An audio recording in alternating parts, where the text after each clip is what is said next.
আচ্ছা, একটা জিনিস খেয়াল করেছেন? সোনার দাম মনে হচ্ছে যেন হু হু করে বাড়ছে, তাই না?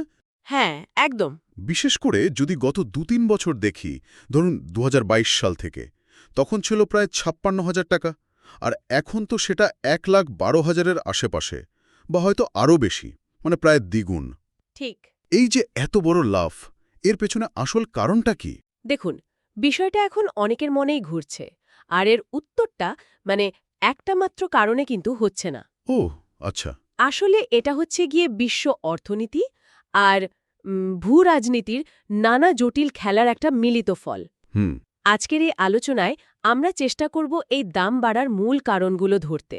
মানে চাহিদা, যোগান, ডলারের প্রভাব কতটা কমছে, বিশ্বজুড়ে অনিশ্চয়তা, এই সব কিছু মিলিয়ে। হ্যাঁ, আমাদের হাতে যে বিশ্লেষণটা আছে সেটাও তো এই কারণগুলোই দেখাচ্ছে। আমাদের লক্ষ্যও সেটাই, এই পুরো ব্যাপারটা, চাহিদা যোগানের খেলা বলুন, বা এই যে ডলারাইজেশন, মানে ডলারের ওপর নির্ভরতা কমানোর চেষ্টা, আর বিশ্বজুড়ে যে একটা টালমাটাল অবস্থা, এগুলো যতটা সহজে বোঝা যায়। একদম। তাহলে আসুন শুরু করা যাক। কোথা থেকে আসছে এই সোনার দামের এমন ঊর্ধ্বগতি? আচ্ছা, আসলে আমরা দেখছি যে বিশ্ব অর্থনীতির বিভিন্ন শক্তি আর তার সাথে ভূ-রাজনৈতিক যে টানাপোড়েনগুলো চলছে, সেগুলো একজোট হয়ে সোনার বাজারের ওপর একটা বেশ স্পষ্ট প্রভাব ফেলছে। এটা একটা অনেকগুলো দিকের বিষয়। যদি একদম অর্থনীতির গোড়ার কথায় যাই, যে কোনো জিনিসের দাম তো নির্ভর করে তার চাহিদা আর যোগানের ওপর, তাই না? হ্যাঁ, অবশ্যই। আমাদের উৎসে একটা বেশ মজার উদাহরণ ছিল ওই দুধের ব্যবসার। ধরুন, গ্রামে একটাই গোয়ালার বাড়ি, মানে দুধের যোগান কম, কিন্তু ক্রেতা অনেক বেড়ে গেল। হ্যাঁ, তখন তো দাম বাড়বেই। আবার উল্টোটা, যদি অনেক গোয়ালা থাকে, দুধের যোগান প্রচুর, কিন্তু ক্রেতা তেমন বাড়েনি, তখন দাম কমবে। এটা তো বেশ সহজ হিসেব। একদম সহজ হিসেব। কিন্তু এই সোজা নিয়মটাই যখন আমরা সোনার ক্ষেত্রে ফেলি, তখন ছবিটা কিন্তু বেশ অন্যরকম হয়ে যায়। কি রকম? প্রথমত, সোনার যোগান এটা সাংঘাতিকভাবে সীমিত। আমাদের উৎসে একটা দারুণ তথ্য দিচ্ছে, পৃথিবীতে আজ পর্যন্ত যত সোনা মাটির নিচ থেকে তোলা হয়েছে, হ্যাঁ। সবটা নাকি একটা ২৩ মিটার লম্বা, ২৩ মিটার চওড়া আর ২৩ মিটার উঁচু ঘরের মধ্যে এঁটে যাবে। বলেন কি? ২৩ মিটার কিউব, একটা ৭-৮ তলা বাড়ির সমান। হ্যাঁ, মোটামুটি সেরকমই। ভেবে দেখুন, দুধের মতো চাইলেই এর উৎপাদন রাতারাতি বাড়িয়ে দেওয়া যায় না। তা তো বটেই। সোনা মাটি খুঁড়ে বের করতে হয়, আর সেটা শুধু কঠিনই নয়, সাংঘাতিক খরচ সাপেক্ষ। হুম। এমনও হয় যেখানে হয়তো এক টুকরো সোনা মাটি থেকে তুলতে যে খরচ হয়, তার বাজার দর তার চেয়েও কম। তাই চাইলেও যোগান খুব দ্রুত বাড়ানো প্রায় অসম্ভব একটা ব্যাপার। তার মানে যোগান বাড়ানোটা একটা বিরাট চ্যালেঞ্জ। তাহলে কি ধরে নেব যে চাহিদাটাই এমন পর্যায়ে চলে গেছে যে এই কম যোগান নিয়েও দাম আকাশ ছুঁচ্ছে? কারা কিনছে এত সোনা? ঠিক পয়েন্টে এসেছেন। এখানেই বোধহয় আসল রহস্যটা, তাই না? হ্যাঁ, চাহিদার দিকে তাকালেই আমরা এর পেছনের বড় কারণগুলো বুঝতে পারব। একটা খুব জরুরি বিষয় হল ডলারাইজেশন। ডলারাইজেশন মানে? সহজ কথায়, বিশ্বের বিভিন্ন দেশ মার্কিন ডলারকে আন্তর্জাতিক বাণিজ্য বা রিজার্ভ কারেন্সি হিসেবে ব্যবহারের উপর তাদের নির্ভরতা কমাতে চাইছে। ও আচ্ছা। এর পেছনে একটা ইতিহাসও আছে। ১৯৭১ সাল পর্যন্ত ডলার কিন্তু সরাসরি সোনার সঙ্গে যুক্ত ছিল। ডলার দেখালে নির্দিষ্ট পরিমাণ সোনা পাওয়া যেত। হ্যাঁ, শুনেছি সেটা। Bretton Wood system. হ্যাঁ, কিন্তু আমেরিকা একতরফাভাবে সেই নিয়মটা বন্ধ করে দেয়। তারপর থেকে ডলার অনেকটা একটা ফাঁকা চেকের মতো হয়ে গেছে, যার পেছনে সরাসরি সোনার গ্যারান্টি নেই, কিন্তু বিশ্বজুড়ে লেনদেন চলছে ওই ভরসাতে। কিন্তু এতদিন পর হঠাৎ করে দেশগুলো ডলার থেকে সরে আসতে চাইছে কেন? ডলারের তো একটা গ্লোবাল অ্যাকসেপ্টেন্স আছে। মূল কারণ দুটো। এক, ভূ-রাজনৈতিক ঝুঁকি, আর দুই, ডলারের নির্ভরযোগ্যতা নিয়ে প্রশ্ন ওঠা। যেমন? সাম্প্রতিক একটা বড় উদাহরণ দেখুন, রাশিয়া-ইউক্রেন যুদ্ধ। আমেরিকা আর তার মিত্র দেশগুলো রাশিয়ার কয়েকশো বিলিয়ন ডলারের বৈদেশিক মুদ্রার রিজার্ভ, যেটা মূলত ডলারেই ছিল, সেটা ফ্রিজ করে দিল। বাপ্পা! মানে রাশিয়ার জমানো এত টাকা রাতারাতি অকেজো? কার্যত তাই। এই ঘটনাটা কিন্তু অন্য অনেক দেশের চোখ খুলে দিয়েছে। তারা বুঝতে পারছে তাদের কষ্ট করে জমানো ডলারের নিরাপত্তা আসলে আমেরিকার রাজনৈতিক সিদ্ধান্তের ওপর নির্ভরশীল হয়ে পড়েছে। এটা তো চিন্তার বিষয়। ফলে ডলার কতটা স্থিতিশীল বা নিরাপদ সেই প্রশ্নটা এখন বেশ বড় হয়ে দেখা দিয়েছে। তার মানে দেশগুলো এখন এমন একটা বিকল্প চাইছে যার ওপর অন্য কোনো দেশের একক নিয়ন্ত্রণ থাকবে না। ঠিক তাই। আর এখানেই সোনা তার সেই ঐতিহাসিক ভূমিকা নিয়ে আবার সামনে চলে আসছে। ও বিভিন্ন দেশের সেন্ট্রাল ব্যাংক, যেমন আমাদের রিজার্ভ ব্যাংক অফ ইন্ডিয়া মানে আরবিআই, এখন তাদের রিজার্ভের একটা বড় অংশ ডলারের বদলে সোনা দিয়ে ভরছে। তাই নাকি? হ্যাঁ, কারণ সোনার একটা নিজস্ব মূল্য আছে, এটা বিশ্বজুড়ে স্বীকৃত, এবং কোনো একটা দেশ চাইলেই এর মূল্য রাতারাতি শূন্য করে দিতে বা এর লেনদেন পুরোপুরি আটকে দিতে পারে না। সেটা ঠিক। জানেন, আরবিআইয়ের কাছে এখন প্রায় ৮৮০ টন সোনা জমা আছে। ৮৮০ টন? হ্যাঁ, যদিও আমেরিকার ফেডারেল রিজার্ভের ভাণ্ডার এর চেয়ে অনেক বড়, প্রায় ৮১০০ টন, কিন্তু প্রবণতাটা বেশ স্পষ্ট। সেন্ট্রাল ব্যাংকগুলো সোনার দিকে ঝুঁকছে। ভাবা যায়, যদি বিশ্বের বিভিন্ন দেশের সেন্ট্রাল ব্যাংক একযুগে টন টন সোনা কিনতে শুরু করে, তাহলে আন্তর্জাতিক বাজারে চাহিদার ওপরের কি বিপুল প্রভাব পড়তে পারে। অবশ্যই। এটা তো গেল দেশগুলোর কথা, কিন্তু ব্যক্তি বা ধরুন বড় বড় কোম্পানি মানে প্রাতিষ্ঠানিক লগ্নিকারীরা, তারাও কি একই পথে হাঁটছে? নিশ্চয়ই। সেন্ট্রাল ব্যাংকগুলোর পাশাপাশি বড় লগ্নিকারীরাও এই চাহিদা বাড়াতে একটা গুরুত্বপূর্ণ ভূমিকা রাখছে। এদের মধ্যে বিশাল কর্পোরেশন আছে, ইনভেস্টমেন্ট ফান্ড আছে, এমনকি খুব ধনী ব্যক্তিরাও আছেন। তাদের কারণটা কি একই? তাদের মনস্তত্ত্বটা একটু অন্যরকম। যখন বিশ্বে একটা অনিশ্চয়তা তৈরি হয়, যেমন?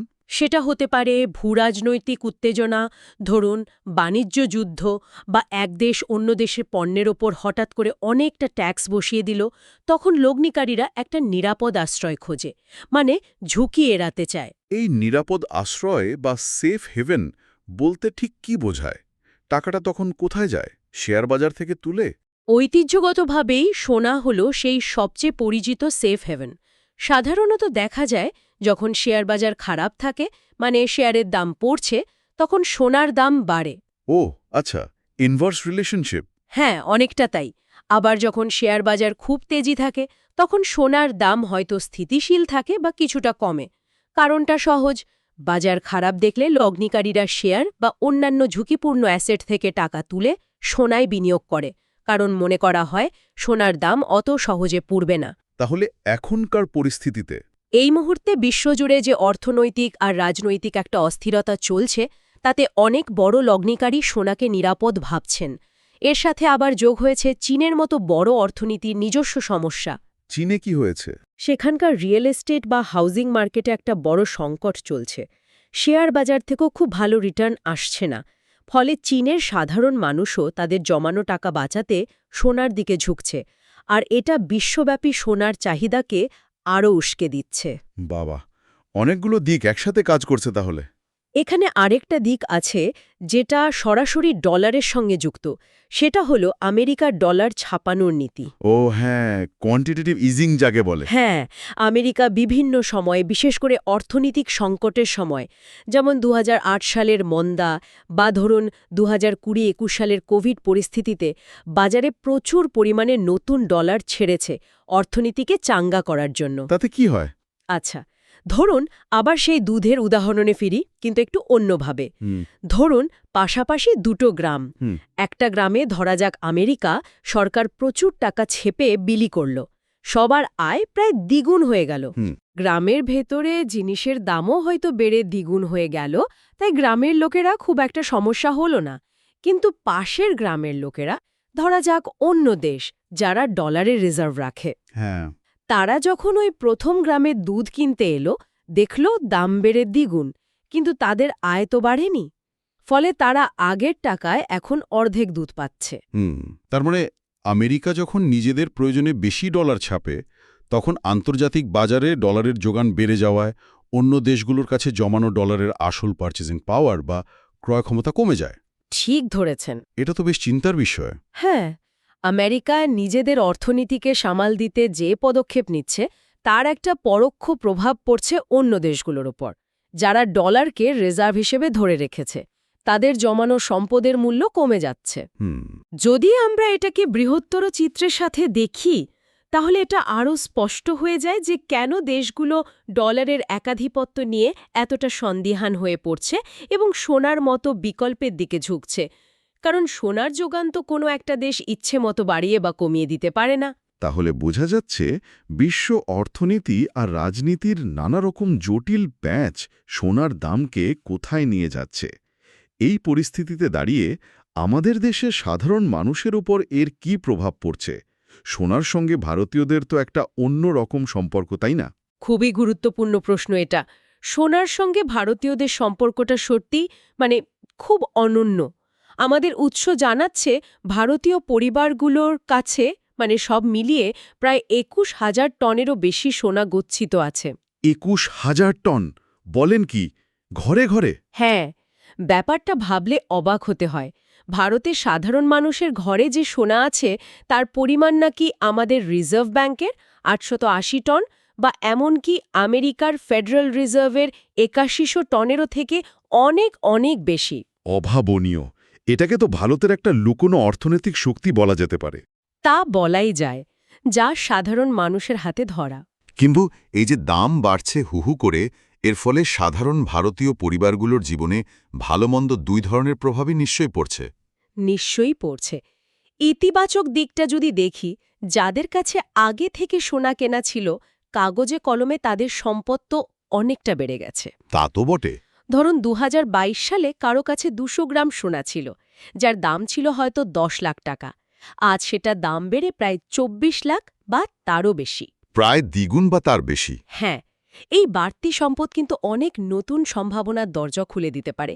হয়তো ফ্ল্যাটের ডাউন পেমেন্ট দেওয়া, ছেলেমেয়ের পড়াশোনার খরচ বা ব্যবসার জন্য মূলধন জোগাড় করা বা একটা গাড়ি কেনা, যা হয়তো আগে ভাবা যায়নি। হ্যাঁ, এটা তো একটা বড় সুবিধা, কিন্তু মুদ্রার উল্টোপিঠও তো আছে, তাই না? অবশ্যই আছে।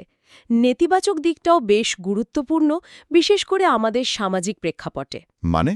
আমাদের দেশে বিয়ে বা অন্যান্য অনুষ্ঠানে সোনা দেওয়া নেওয়ার একটা গভীর সামাজিক রীতি আছে, জানেন তো? হ্যাঁ, তা তো আছেই। দাম এত বেড়ে যাওয়ায় অনেকের পক্ষেই, বিশেষ করে মধ্যবিত্ত বা নিম্ন মধ্যবিত্ত পরিবারগুলোর জন্য নতুন করে সোনা কেনাটা একটা বিরাট বোঝা হয়ে দাঁড়াচ্ছে। একটা সামাজিক চাপও তৈরি হচ্ছে। ঠিক বলেছেন। আর এখানেই ভারতীয়দের মানসিকতাটা হয়তো একটু অন্যরকম কাজ করে। আমরা অনেকেই তো সোনাকে শুধু ইনভেস্টমেন্ট বা সহজে বিক্রি করার মতো জিনিস হিসাবে দেখি না।